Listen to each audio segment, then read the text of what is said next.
Buenos dias from Greenway Parks. This is the Rorshok, Argentina update from the 16th of January, 2025.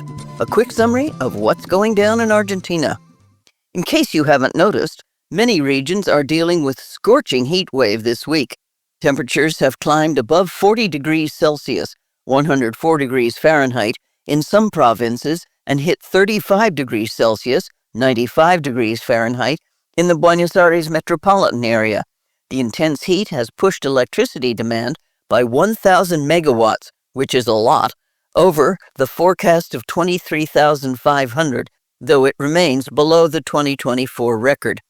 The National Meteorological Service has issued yellow alerts across much of the country, warning that consumption could reach new peaks and potentially cause power outages. The government is looking into importing energy from neighboring countries to help meet the demand. Residents are encouraged to stay hydrated, avoid being outside during peak sun hours, and take extra precautions, especially for vulnerable groups like children and older adults. Shifting gears from heat waves to economics, inflation finally seems to be cooling off. On Tuesday the 14th, the central bank announced a decision to slow its monthly controlled devaluation of the peso, commonly called the crawling peg, from 2% to 1%. Recent improvements in inflation trends make this move possible. In December, Buenos Aires City still saw an inflation rate above 3%, slightly overshooting the government's target, but despite this, the central bank stuck to its plan, signaling optimism about lower inflation ahead. Strict currency controls and dollar sales in financial markets continue to stabilize the peso, though Argentina's high prices, now above the regional average, show a long road ahead for balancing growth and stability. Speaking of inflation, the annual rate dropped from 118% in 2024, a notable improvement from 211% in 2023. It's a win for the current administration, but the bigger picture still looks grim. Real wages lag behind inflation, poverty surged earlier in the year, and Argentina's international reserves are still in the red despite a trade surplus and a recent tax amnesty. The International Monetary Fund, or IMF, hasn't held back its criticism, flagging rising poverty and Argentina's rigid currency controls as pain points. The IMF recommends lifting foreign exchange restrictions to help rebuild reserves and stabilize the economy. In financial news, the central bank recently tackled its debt head-on, paying over $4.3 billion on sovereign bonds, its largest payment in 3 years.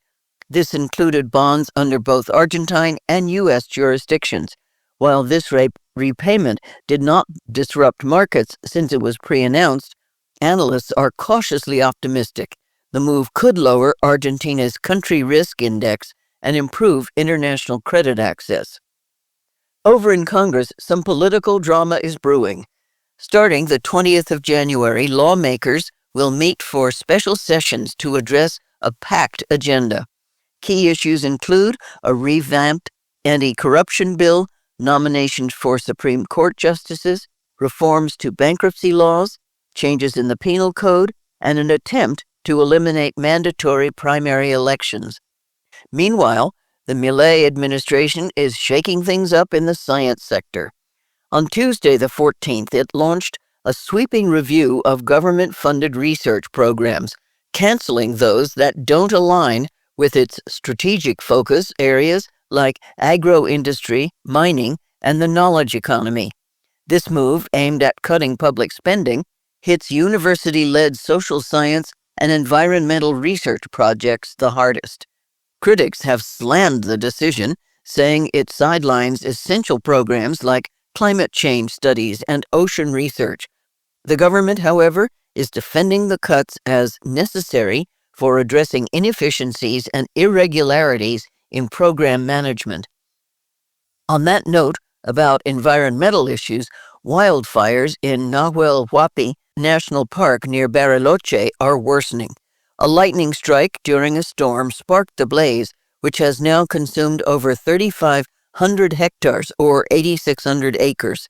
For 3 weeks, firefighters and rescue teams have struggled with the flames, battling strong winds and dry conditions that make containment nearly impossible. Authorities have issued high-risk fire warnings for the region and restricted access to certain areas. They're urging locals to avoid lighting fires in authorized zones and to follow safety guidelines to help prevent further damage. In other news, the health industry announced the dismissal of 1,400 workers, citing the need to reorganize and optimize resources due to alleged irregularities in hiring and task duplication under the previous administration. This move follows a series of cuts in the health sector, including earlier layoffs at national hospitals and reducing funding for essential health programs. Union representatives expressed outrage, describing the decision as devastating, with some hospitals facing severe understaffing. Shifting to a brighter note for Argentina's medical community, Argentine doctors can now have their medical degrees internationally recognized without extra certifications.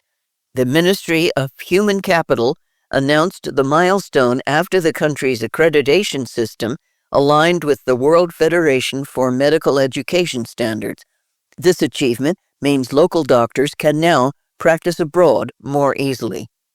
From traveling abroad to traveling at home, long-distance bus companies now have a new policy for pet lovers. Cats and small dogs weighing up to 10 kilograms or 22 pounds can now ride along with their humans on certain routes. Following a law that deregulated long-distance transport, companies like Flechabus, Urquiza, and Plusmar are introducing pet-friendly services. Each bus allows up to 2 pets, which must stay in designated areas and pay 50% of the ticket price. Popular destinations like Mar del Plata and Concepción del Uruguay are already seeing families take advantage of this inclusive new policy. Now here's a question for you. Are air fryers on your shopping list? If so, the Financial Times ran a piece called Javier Milei's Next Economic Mission, Affordable Air Fryers. It highlights the president's efforts to dismantle protectionist trade policies by cutting tariffs and streamlining imports. While many customers appreciate the move, domestic manufacturers worry they won't be able to compete with cheaper foreign goods. If you want to read more, follow the link in the show notes. Also, the government has overhauled its anti-dumping measures to encourage competition, lower prices, and make trade more transparent. Luis Caputo, the economy minister, announced it this week, sharing that the changes include limiting anti-dumping tariffs to 3 years, with a potential 2-year extension, and speeding up investigations into dumping from 12 to 8 months. Previously, tariffs could be renewed indefinitely, which Caputo criticized for driving up costs for consumers. The reforms also streamline paperwork, involve more agencies in oversight, and aim to balance public and consumer interests. Examples of current tariffs include a staggering 250% on imported water pumps and 200% on food processors, with Caputo stressing the need to fix these imbalances.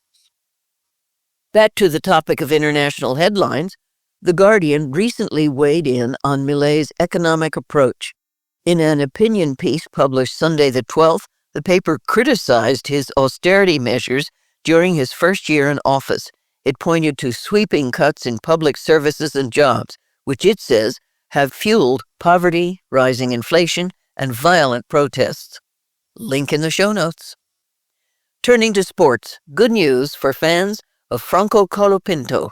The Argentine driver has signed a multi-year contract with the Alpine F1 team and will join Rio Hirakawa and Paul Aron as a reserve driver in 2025. At just 21, Colapinto is looking ahead to new opportunities following his debut with Williams F1 in 2024. While he won't initially have a regular racing seat, rumors suggest he could replace Jack Doohan later in the season. For tennis fans, the Argentine player Francisco Cerundolo advanced to the third round of the Australian Open after a bittersweet win against fellow Argentine Facundo Diaz Acosta, who was forced to retire due to an injury. Cerundolo, now facing either Alex de Minaur or Tristan Boyer, expressed sympathy for his opponent while celebrating his improved performance compared to earlier matches. Meanwhile, Diaz Acosta will focus on recovering in time for the South American clay court circuit. And that's it for this week. Thanks for tuning in to Rorshok Argentina Update. You can connect with us on social media at Rorshok_Argentina on Instagram or at Rorshok_A_R_G on Twitter. Nos vemos la próxima semana.